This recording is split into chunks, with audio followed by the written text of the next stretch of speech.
Good evening, everyone, and welcome. I'm Bob Cusack, Editor-in-Chief at The Hill. Thank you for joining us for our event, Balancing the Federal Budget, a bipartisan conversation in collaboration with the 92nd Street Y. We are just about 4 months to Election Day, and Congress is working hard to wrap up all orders of business. Issues like the economy, budget woes, and the border crisis may be weighing on voters' minds. How will Congress refrain from record spending while balancing the federal budget? Lawmakers on Capitol Hill must meet deadlines to raise the debt ceiling. And is there a risk of a government shutdown in the new year? What will happen when the Trump-era tax cuts expire in 2025?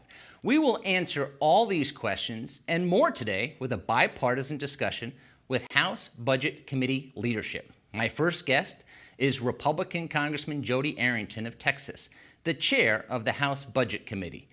Mr. Chairman, thanks for joining us. Let me start off with, what's your agenda for the rest of the year on the budget panel? Well, to continue to hammer the fact that our nation's at the highest level of indebtedness since World War II, and we're in relative peace and prosperity. So, reining in spending isn't a one-time proposition. We're going to have to do that continuously and repeatedly. We had the first reduction in spending year over year when we did the debt ceiling deal, which was a bipartisan endeavor, and we need to continue to do things like that. So I'm going to hammer away or sound the alarm, as we say, to the fact that interests have now exceeded Medicare and defense, and will be close to $1 trillion just to service the debt in our country. I'm going to focus on the Republican side first, sort of get my family's house in order and make sure that we are steeled in our nerves and in our political will to do the difficult tasks that are ahead of us. And I haven't seen that political will from either party, quite frankly. Each have their own philosophical approach to debt, but both have contributed to this unsustainable spending and debt path that we're on. We're going to continue also, Bob, to find ways to reform the current budget process. We celebrated, I should say, celebrated may be too much of an exaggeration of what we do with the 1974 Budget Act, because in the recent past, it hasn't worked. Neither party has put forward the kind of effort to pass a budget, to enforce the budgets, et cetera. So we're looking for bipartisan ways to put the incentives into place and the enforcement mechanisms that will force Congress, both sides of the aisle, to do what the American people have to do and what states and local governments and businesses have to do, which is to develop a budget, live by that budget, and live within your means. It's sad that that's a novel concept for Washington, but that's where we are. Now, I've been covering Congress since the mid to late 1990s, and even though that was a long time ago, it's amazing that we've amassed so much debt in such a short amount of time. We actually had a surplus about 25 years ago. One of your big priorities is a bipartisan debt commission. And listen, I've covered a lot of committees, and I've seen a lot of bipartisanship on committees like the Science Committee or maybe Agriculture. But you actually have had bipartisanship on the budget panel, and I've rarely seen that. Can you talk about the Bipartisan Debt Commission, what it would do, and how you attracted some bipartisanship on it? Well, it starts with a good wingman, and my Democrat ranking member, Brendan Boyle from Pennsylvania, has been a willing partner to set the right tone. We try to debate the facts and the different policy approaches to addressing our fiscal challenges. We actually started the Budget Committee in this Congress with a fiscal state of the nation. And the objective, Bob, was very simple: to get consensus, get agreement across the aisle and across the political spectrum that, number one, both parties have contributed to this recklessness and unsustainable path, but two, that this path is not only unsustainable, but it's getting exponentially worse, as we described earlier. By the way, the annual deficit will double, according to CBO, over the next 10 years.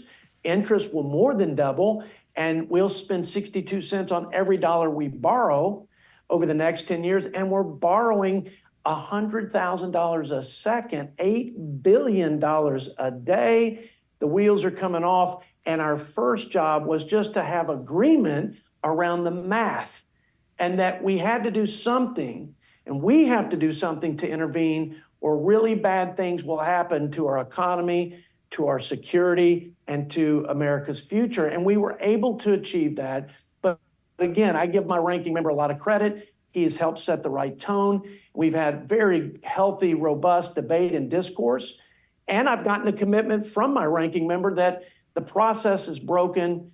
All you have to do is look at the outcomes. We need to reconfigure these incentives, strengthen the enforcements.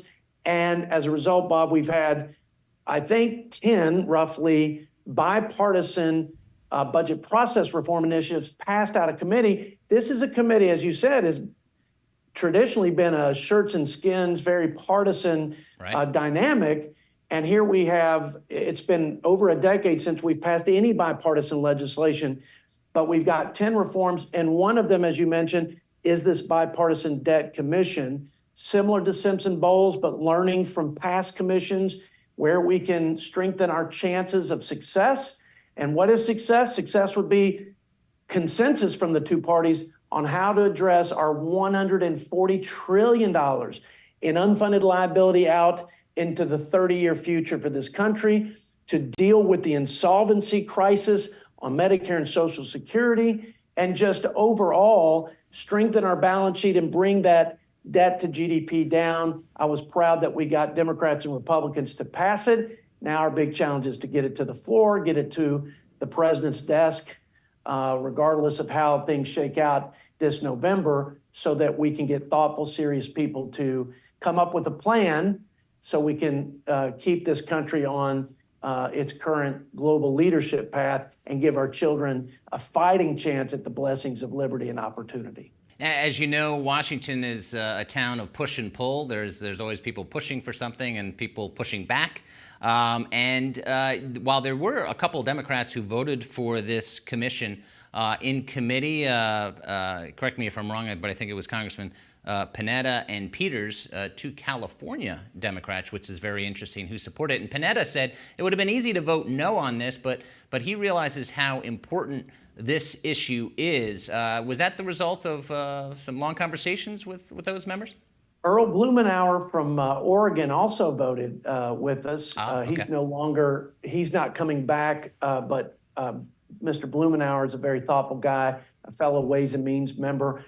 Yeah, look, I'm not surprised. Scott Peters and Jimmy Panetta and myself, along with a number of other set of members, both Republican and Democrat, started a bipartisan caucus 3-4 years ago, just as we were entering into COVID. We all understood and appreciated the fact that we were going to be spending a boatload of money to get through this unprecedented time.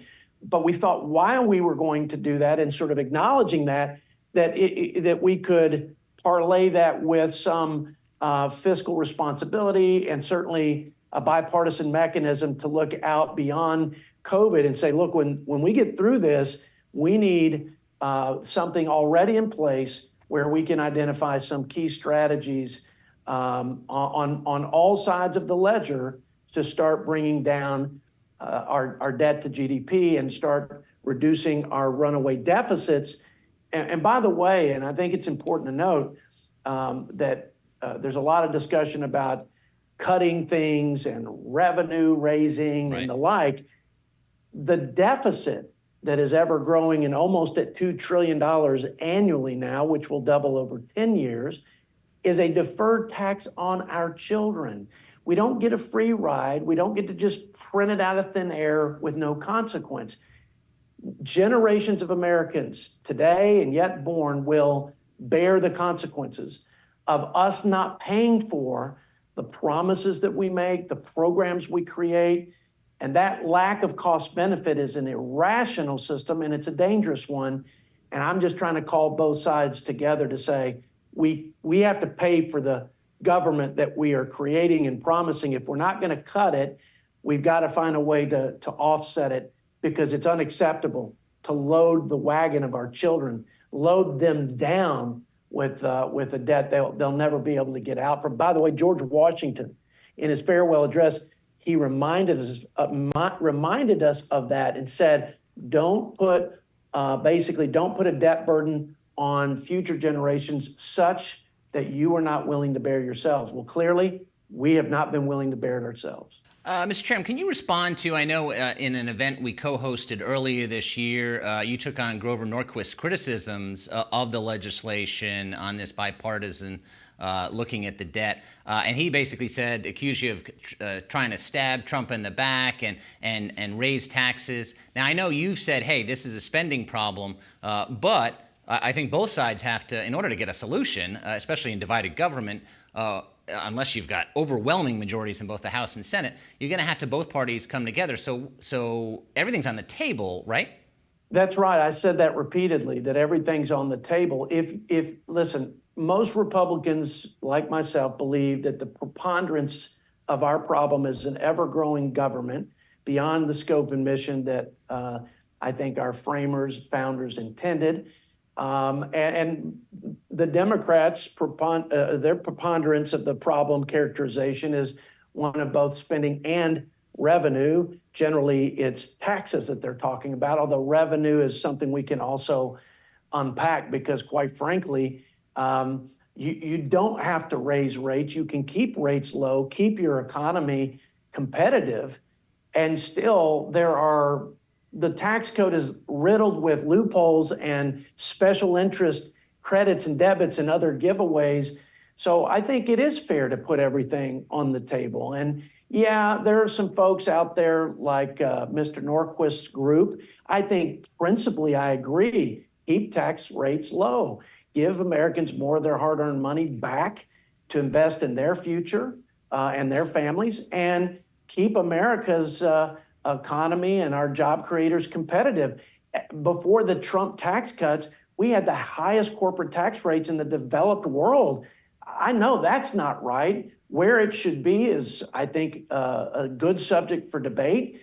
We obviously have to pay for the government, but the government, in my opinion, is way too big and way too unruly. But these are the debates that Democrats and Republicans have to have, just like they did in the Greenspan Commission that preceded Ronald Reagan and Tip O'Neill. And Reagan was willing to say, I'll take 3 cuts or $3 in cut to every $1 in revenue, and revenue raise. And that was sort of the philosophical approach he took.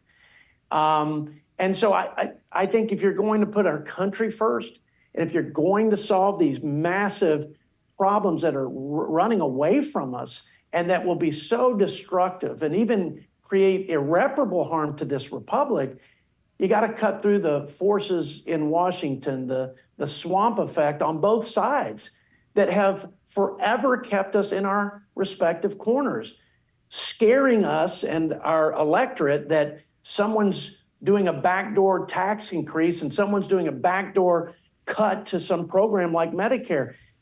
At the end of the day, I think most Americans understand and are willing to make the sacrifice to say, we got to put everything on the table. We have to look for our best options that do the least damage all the way around, but that put us on a path that give our kids a fighting chance. And that's where I am. And I think, quite frankly, most Republicans are there too.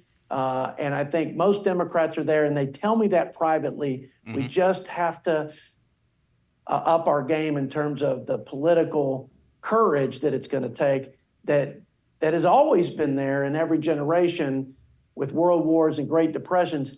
And we have to muster that courage now for what I think is the 21st century threat, our national debt. Right, and that's been the debt has been cited by many experts as a national security problem. So how many Democrats do you think, if this bill hit the floor in the Debt Commission, you think you'd get?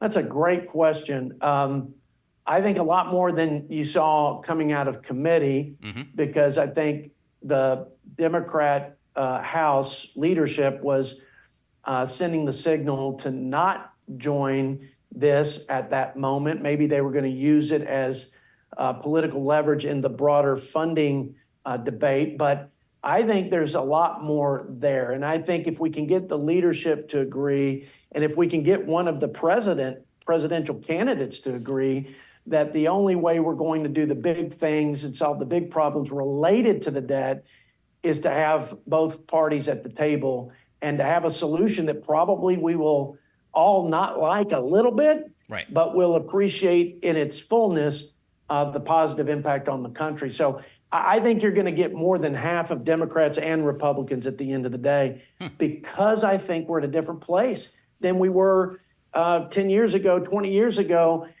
Things are pretty desperate. I think people are connecting the dots, Bob, whether it's with inflation and spending or the debt in general, which is crowding out private sector investment for growth, but it's also squeezing our priorities. And listen, whether your priorities are climate change or defense, you're not going to have the money to make the investment to have the impact to deal with our respective views on existential threats if we are in the tank financially. Right. And that's, we're well on our way, unfortunately. So I think this should always be a bipartisan effort, because I think that's the only way it's going to resolve itself in terms of a meaningful plan.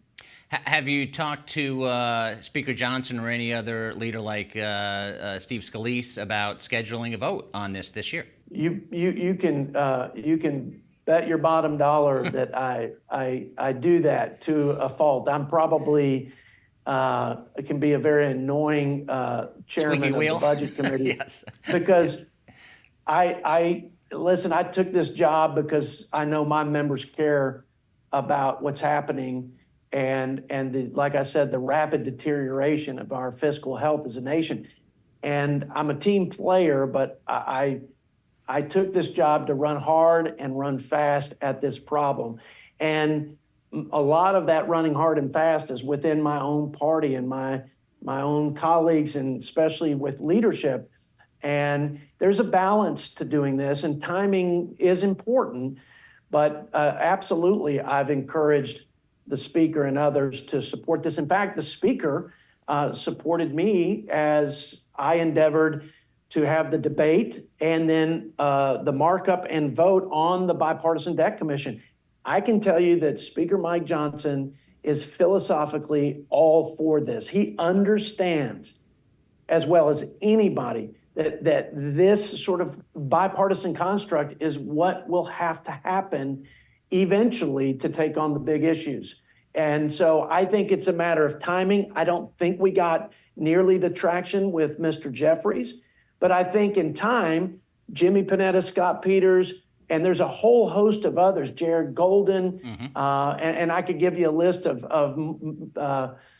I don't know, 20 plus Democrats who can help bring their leadership along. It's unnerving politically for both sides. As we said, there are calls for backdoor raising of taxes and stabbing people in the back.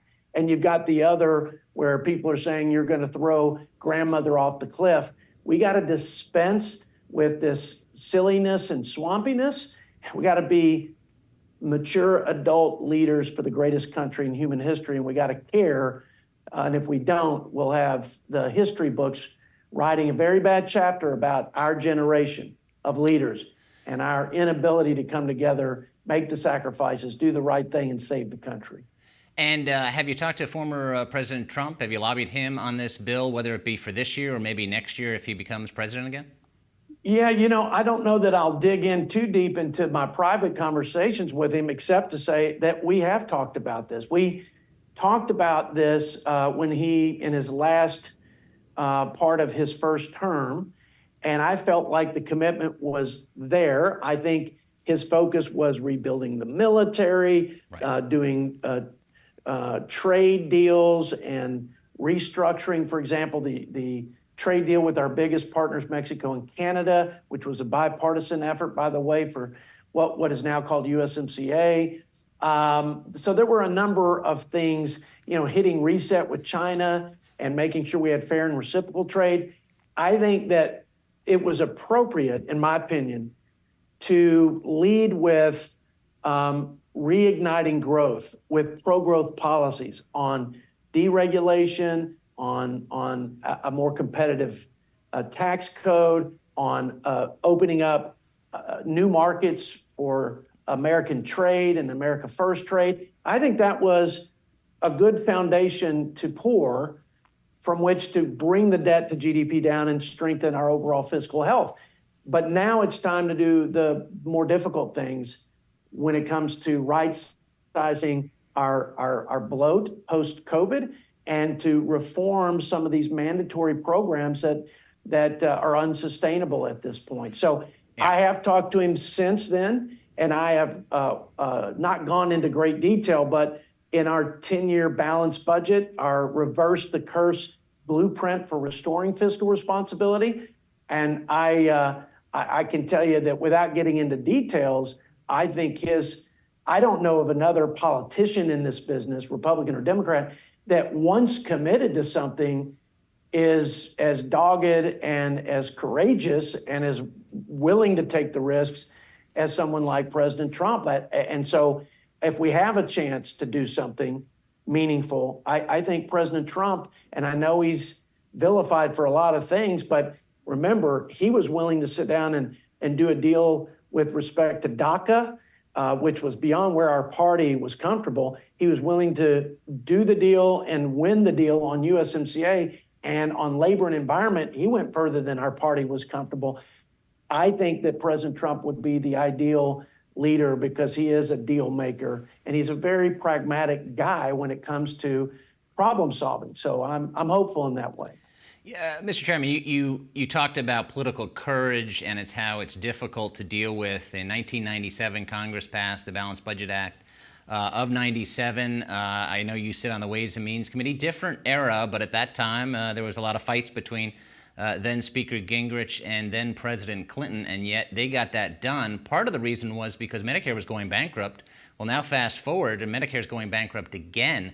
I mean, there's a reality here that I'd like you to talk about. You talked about, entitlements, but I mean, these have to be addressed. I mean, the big issues are Medicare, Medicaid, Social Security, and defense. And Democrats can talk about tax cuts, and certainly you can raise some revenue that way. But can you talk about having the need to do that? And even back then, there was one vote against it in the Ways and Means Committee, and that actually reformed Medicare, but for the better, and it made Medicare more financially healthy. Congress is going to have to make these decisions at some point, right? No question. And here's what I think the American people need to be reminded of, and maybe our own colleagues here in Washington, although I suspect they know this, but we don't talk about it enough. If we do nothing, whether it's on the programmatic reform side or the pay-for side on Social Security and Medicare, two of the most important safety net programs for our seniors, they will be cut automatically. Mm-hmm. I think Social Security is upwards of 20% automatic cut.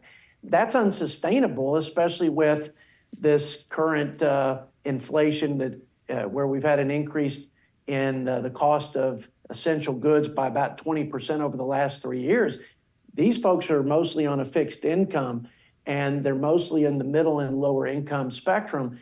It's not sustainable, and I think it's a dereliction of responsibility for lawmakers and leaders of the greatest country in the world to just avoid these conversations.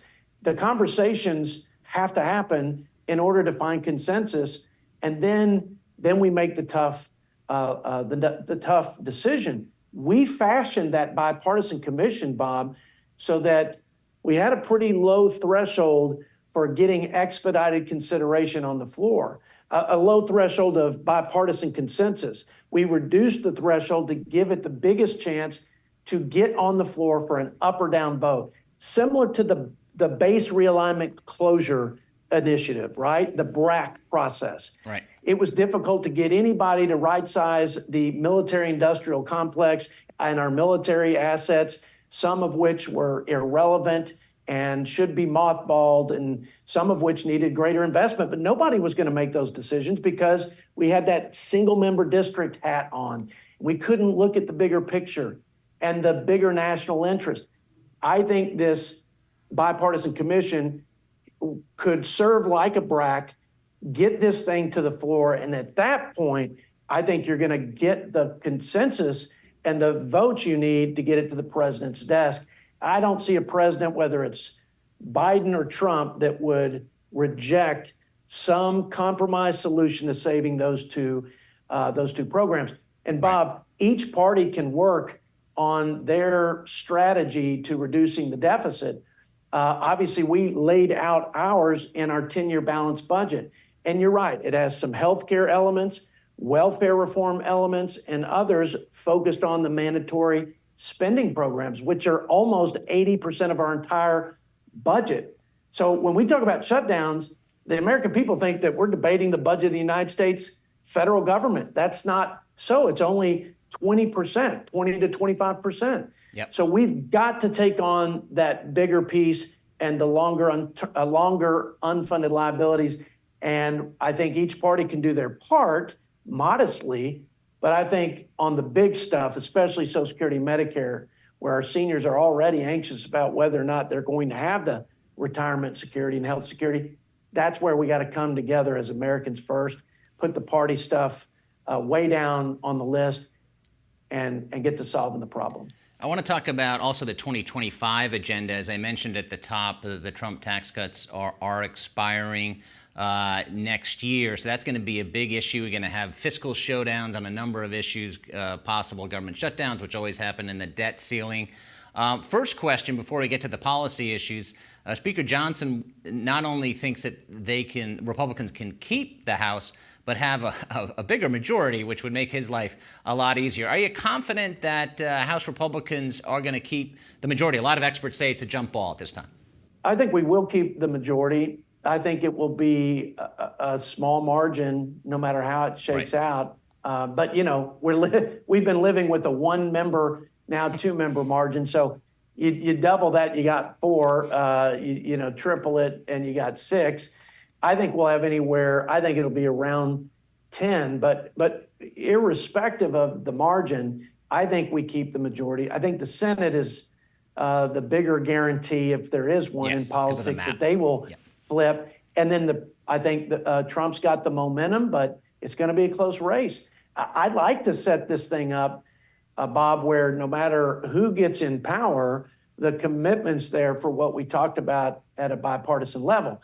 But there has been a lot of talk about what the trifecta of unified Republican leadership would look like in this town and in terms of a policy agenda. And I think it's appropriate to discuss and debate what that agenda would be, because I think there's a pretty good to a good likelihood that that's the scenario that will be the outcome after November. Mm-hmm.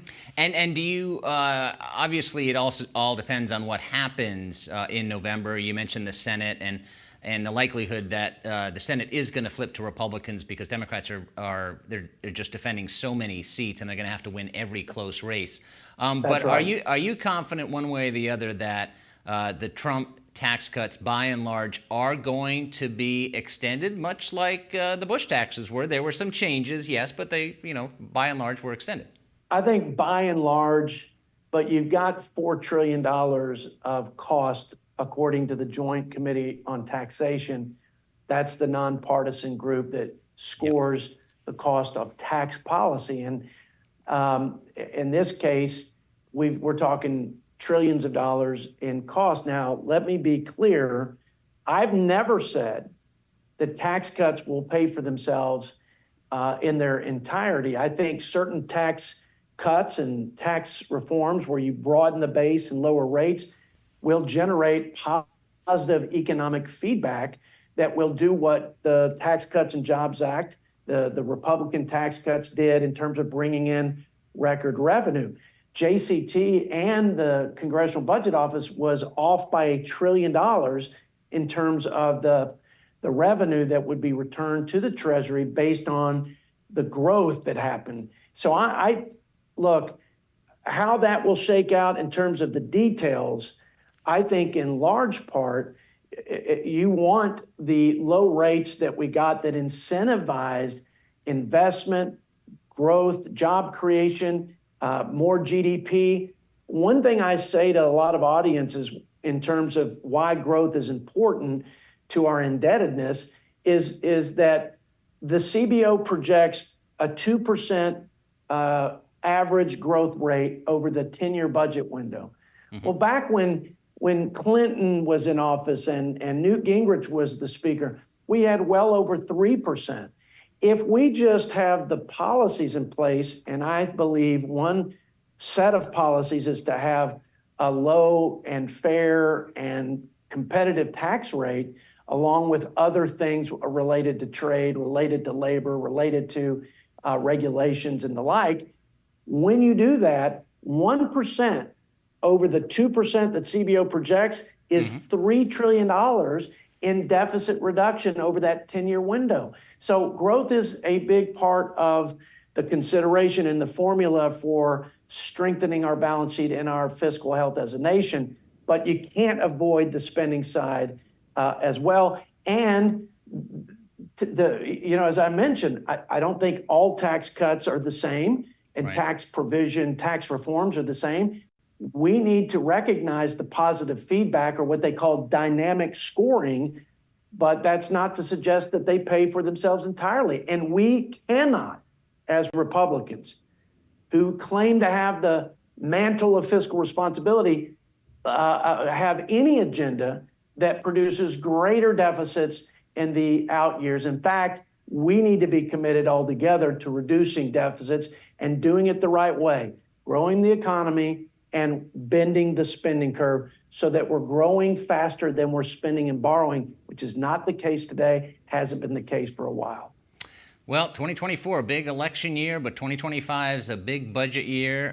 Chairman Jody Arrington, thanks so much for joining us. I could talk for you for another hour. Didn't even get all my questions in, but thanks for joining us. I'm practicing for the Senate. How'd my filibuster go? Pretty good? I think pretty good. I'll give you an A. Bob, thank you for your time, and I'm open anytime. This is a subject I'm very passionate about. But God bless and thank you.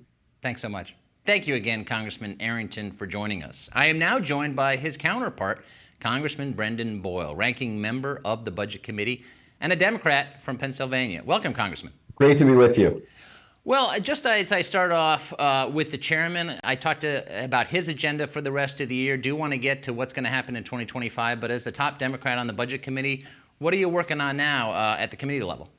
Well, it is interesting. 2025, which I know we're going to talk about in a little bit, is going to be such a once-in-a-decade opportunity to impact tax and fiscal policy that actually, in order to prepare for that, some of what we're focusing on now on the Democratic side is doing the preparation work so we're ready to hit the ground running in January 2025. I've been convening a number of meetings and sort of informational, educational roundtables for my Democratic colleagues on the committee to talk about all that will be expiring as set by law come 2025. It really will be, again, a once-in-a-decade opportunity. So the work for that doesn't begin in 2025. It actually, a bit of it begins right now. In addition to that, however, I've really been focusing on my time on attempting to get the word out about how strong this economy is, just how we have really kind of led the field by a great deal when you look at U.S. economic growth compared to all of our peer nations in the West. When you compare the fact that inflation is far lower in the U.S. than, again, all of our peers. What is it about the U.S. economy that has made it by far number one in the world, and that gap between us and everyone else is actually accelerating it? So I think it's important to understand what brought that about. It didn't happen by accident. And what lessons can we learn that then can be applied for the conversations that are happening about 2025 and the rest of the next decade? Well, let's break that down a little bit because, as you mentioned, there are some very good indicators, whether that's unemployment, the stock market as well, even though I know that's not a key indicator of everybody's well-offness. But why is this disconnect between the economy and some of the signs and polls showing that people are just not feeling it? What's your take on that? Yeah, so first, it's not totally uncommon, this disconnect. We've seen in past economic recoveries that public mood tends to be a bit of a lagging indicator, that it takes a while for it to kind of seep in.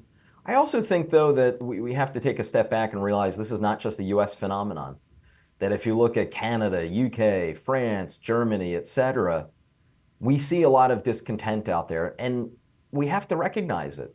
And we can't, tell people how to feel. They're Hmm. going to feel based on their own life's experiences. And I think that, when you look at all those countries I just mentioned, some of them have left of center governments, some of them have right of center governments, but all of them experienced the same thing, and that was the once in a century pandemic. Hmm. I do think that we have been in essentially a low grade depression, not an economic depression, but a more, general one in terms of mood, really since the spring of 2020. Here in the United States, we have 1.5 million fewer Americans than we did back then because of people we lost to the pandemic. So I think that we need to acknowledge we all went through a very traumatic time. And so it's understandable that people wouldn't necessarily be in a party mood so quickly after what was, for many of us, perhaps the most difficult thing we'll ever experience. Now, obviously, it's better to be in the majority than in the minority. You're in the minority now, but just barely. Are you confident that Democrats can win the House? Because as you know, the White House is a jump ball. Trump is ahead, but it's a jump ball. The Senate's looking more Republican just based on the map. What's your take on the House and the chances Democrats can regain the majority? I feel good about it. Look, it's my observation that this is really the first election since the year 2000 in which you genuinely have the House, Senate, and White House, all three up for grabs. Yep. Now, in terms of, both chambers of Congress, the way I describe it is while both are up for grabs, I would say perhaps the Senate is playing on the home field of the Republicans, while the House is playing on the home field of Democrats. And certainly geographically, you can look at that where a lot of the seats that will determine which party is in the majority are in blue states and blue districts when you're talking about the House races, the most competitive ones. Whereas, when it's the Senate, the seats and the states that will really determine which party controls the Senate, they tend to be more red than blue, such as Ohio and Montana, et cetera, and then a group of purple ones. So I have to say, as I sit here right now, 5 months ago, a lot can happen. Either side can win, but I would much rather be the Democratic side when it comes to control of the House than the Republican side. When I was talking to Congressman Arrington, I was mentioning of how it's the Budget Committee is usually a very partisan committee, but the two of you really get along. Can you talk about your relationship with the chairman and how it's evolved? Yeah, I've been friends with Jody for quite a number of years now. In fact, last year, I guess 2 years ago, when we were both seeking to lead our respective caucuses on the committee, I remember saying to him in the well of the House, "Boy, wouldn't this be amazing if we both got this and we could serve alongside each other as counterparts." So he is a genuine friend. I feel fortunate that he's in that position. I would prefer him to be ranking member and for me to be chair, but I am very fortunate that he is the lead Republican on the committee. We have a good, genuine friendship and have worked constructively. We do not always agree. In fact, I would say he's a principled West Texas conservative, and I'm a principled Pennsylvania Democrat. So we come from the two major different ideological traditions, and yet we've been able to work together, and we do genuinely like each other. Um, I hope that from the first day, we've set a tone that has led the committee to work in a mutually respectful way. And I have to say, it has been, personally gratifying that I've had members, both Democratic and Republican members, come up to me and say that they have appreciated the way that Jody and I have worked together and how that tone has really followed through in terms of, how the committee has acted for the last year and a half. Yeah, and I think those are the stories that don't get out. There actually are bipartisan Absolutely. relationships in these Yeah. polarizing times. Um, When I was talking to the chairman, as you know, he's pushing a fiscal commission on debt that has moved out of the budget panel. Did get a couple Democratic votes. I know you didn't vote for that, but what is your solution if you were to be chairman of getting our fiscal house in order and balancing the budget? Yeah, I did vote against it, but as I said during those hearings, the root of my opposition wasn't that I, was wildly opposed to the idea or think it's so awful. It's that the commission is essentially an unnecessary detour. Because even if you have a commission, the same way you had a couple commissions about 10, 15 years ago, it still comes back to the actual members of Congress who will have to put up the vote and make some pretty tough decisions. I would rather just get to that point and not go through an unnecessary detour. I am also legitimately, genuinely concerned that a commission can essentially just be a ruse for attempting to enforce pretty substantial, devastating cuts to Social Security and Medicare, but do it in a sort of less obvious backdoor way. So those were the reasons for my opposition. But to be clear, when it comes to Social Security, when it comes to Medicare, both of which will, if nothing else happens, will go insolvent in about a decade. We also have deficits and debts that are projected to rise. So I recognize that we do have real challenges, not today, not tomorrow, but in the relatively near future that we need to deal with. I just think in the end of the day, it's going to be members who are going to have to solve those problems, not an independent commission. Do you think when you talk about the debt, and it's amazing of how much the debt has piled up? Certainly, you mentioned COVID, and that was part of it. A lot of legislation, both bipartisan and partisan, but that has really escalated the debt. Do you think Republicans are going to be willing? Because as you mentioned, these programs need to be fixed. They need to be revamped in some capacity. Do you think the modern day Republican Party is going to agree to raising taxes? As you know, Grover Norquist attacked the chairman for this debt commission, thinking, hey, this is just a way to raise taxes. Well, a couple of thoughts on this. First, I'm always very careful to make this point because I think there's a lot of confusion in the public. Social Security does not add one dime to our deficit or our federal debt. In fact, for a lot of years, Social Security actually kind of masked the size of the deficit we had because it always brought in more people were paying into it than outlays, or essentially monthly checks were going out. When it comes to Medicare and Medicaid obviously funded a little bit differently. But for Medicare, it's basically the same philosophy as well. When we're talking about our deficit and our debt, those are separate conversations from whether or not Social Security or Medicare will have enough revenue after the year 2034 to meet the rise in the population of retirees that will begin right around that time. Now, in terms of where the Republican Party is on the conversation of revenues, I'm glad that this question is raised because I go to great lengths to always bring this up during our hearings whenever there's a conversation about deficit and debt. We've had testimony in a number of hearings that have taken place this term of Congress that when we look at $34 trillion of debt, 10 trillion of that is missing tax revenue just from the year 2001 on.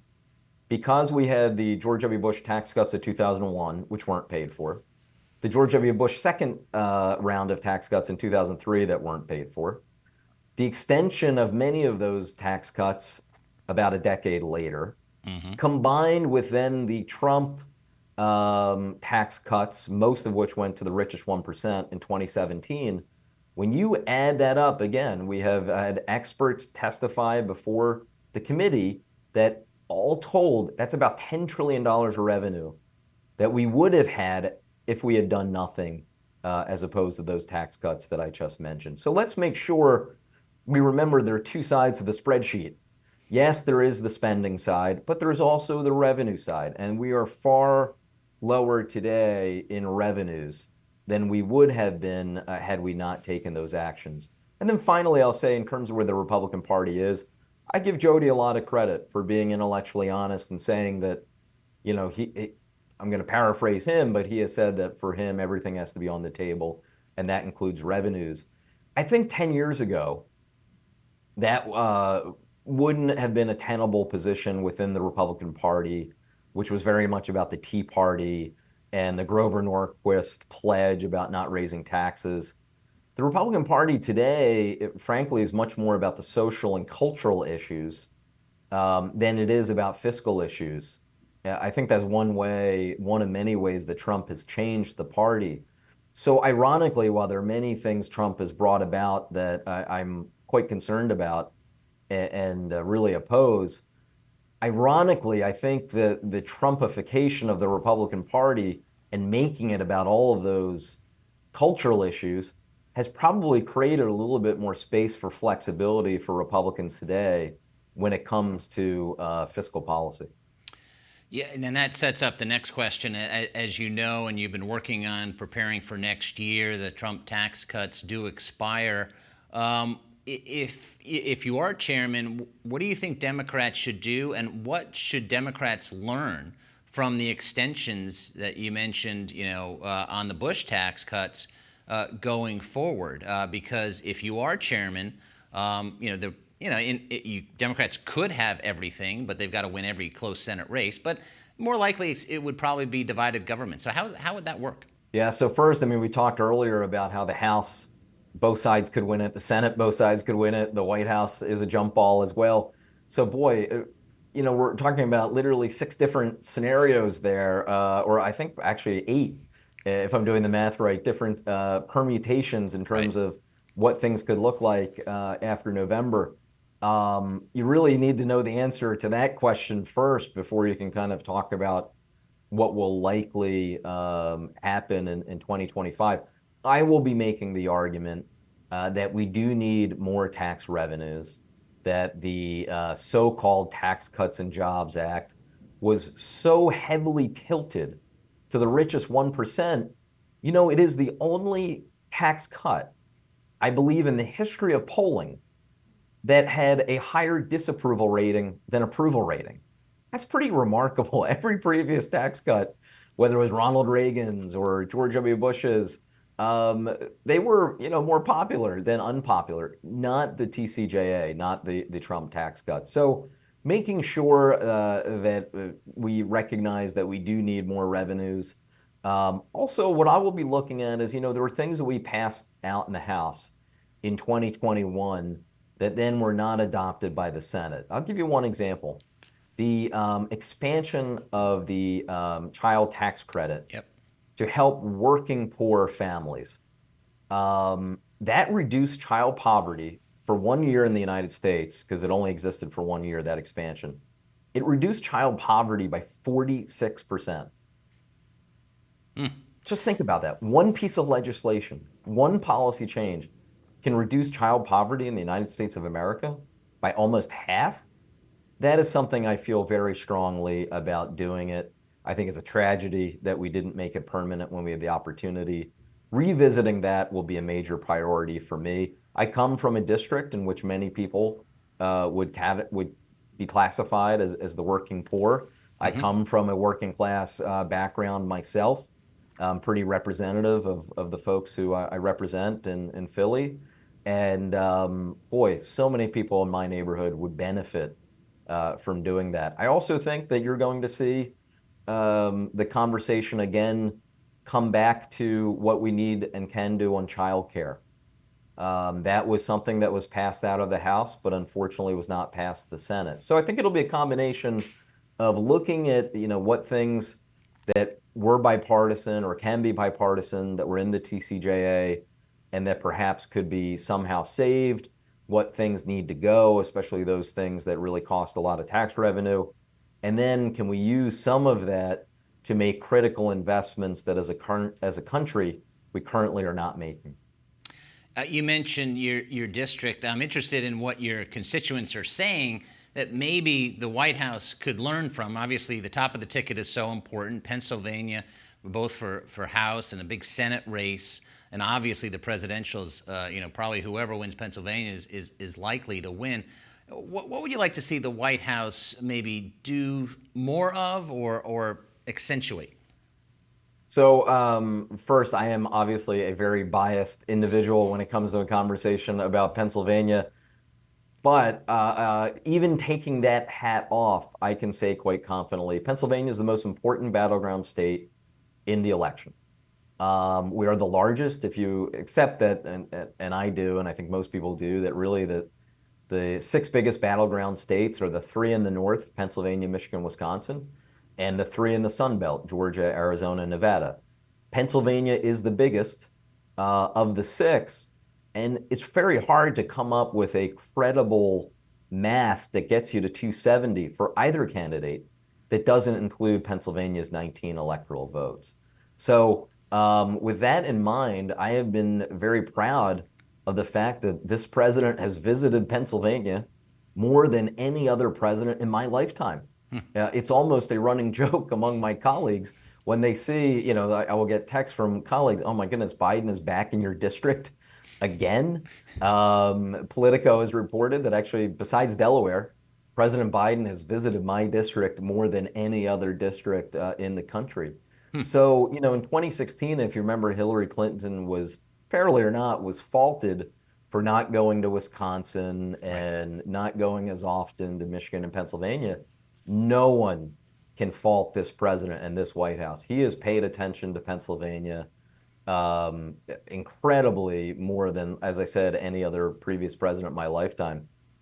So I think continuing, as he's been doing, to show up, continuing to focus on middle class economics and blue collar economics, reminding people because, we're in a very fractured media environment. And polls continue to show that, believe it or not, people don't necessarily know about what the bipartisan infrastructure bill did, what we did in 2021 in terms of the American Rescue Plan. As I've said many times before, it's not an accident that the United States of America is leading the world by far when it comes to the economic recovery since the pandemic. That is because of actions this White House took along with a Democratic majority in Congress. We have to continue to get that word out. It is more difficult now than at any point in the last 70, 80 years to get people's attention and to keep that attention.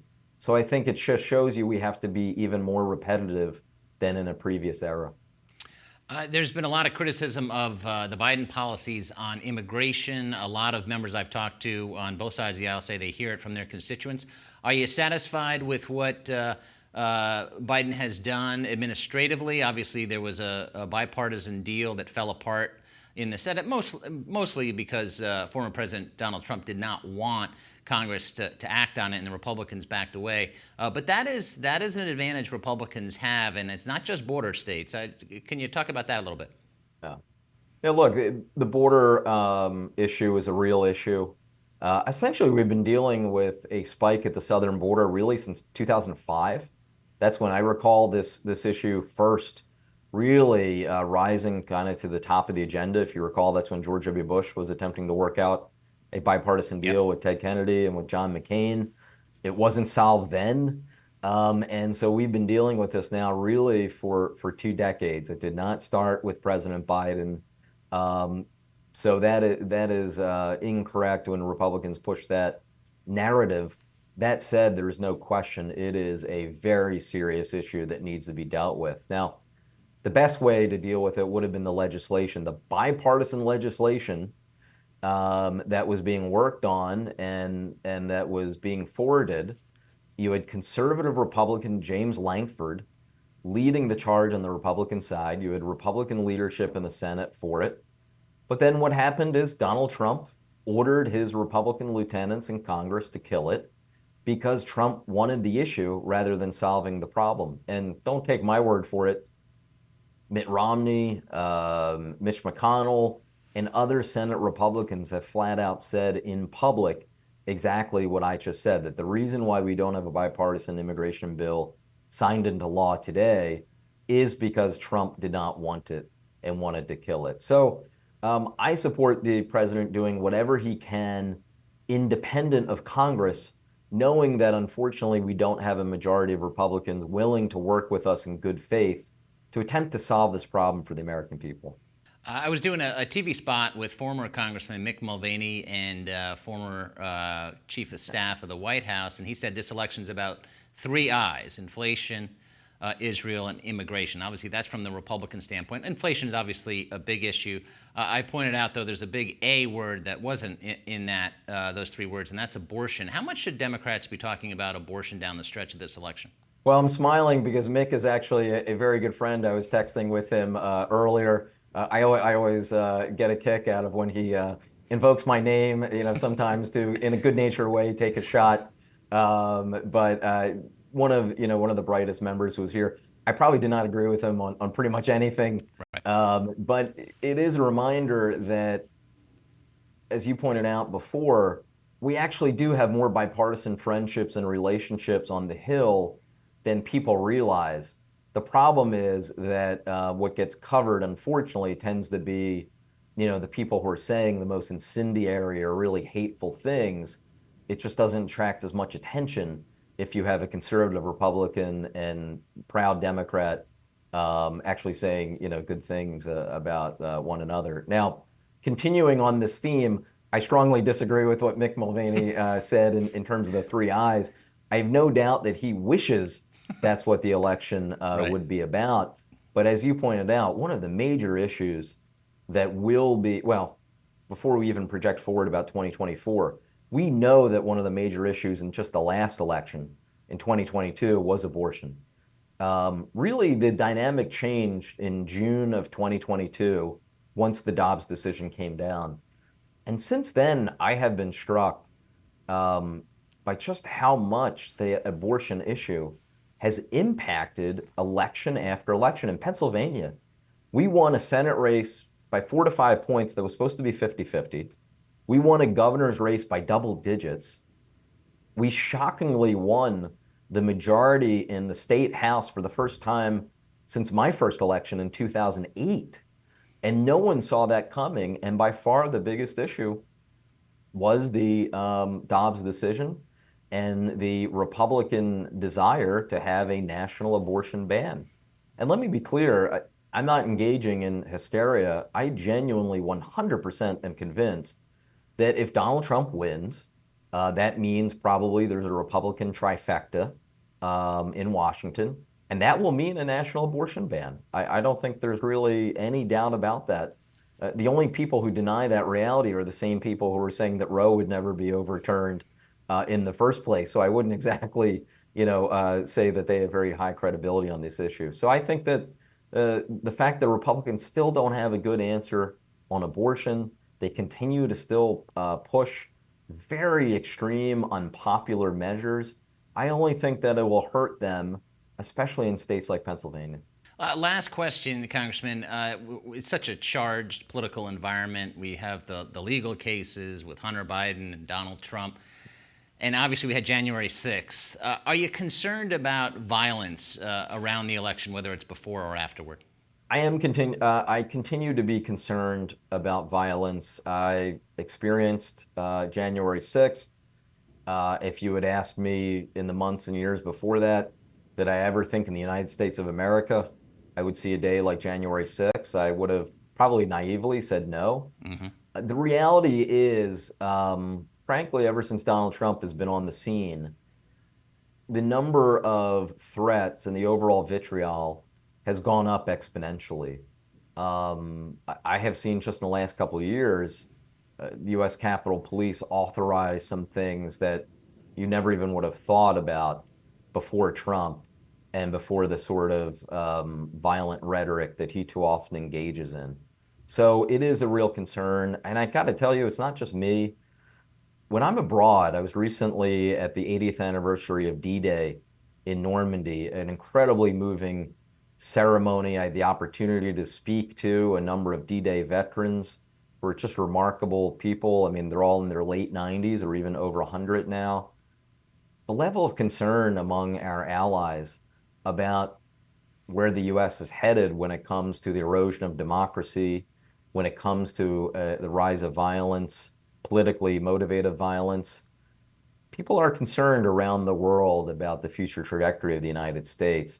And in my view, I believe Donald Trump in a close election will ultimately be defeated this November. And I think one of the major reasons why will be a number of independent and even center-right voters turn against electing someone as dangerous as Donald Trump.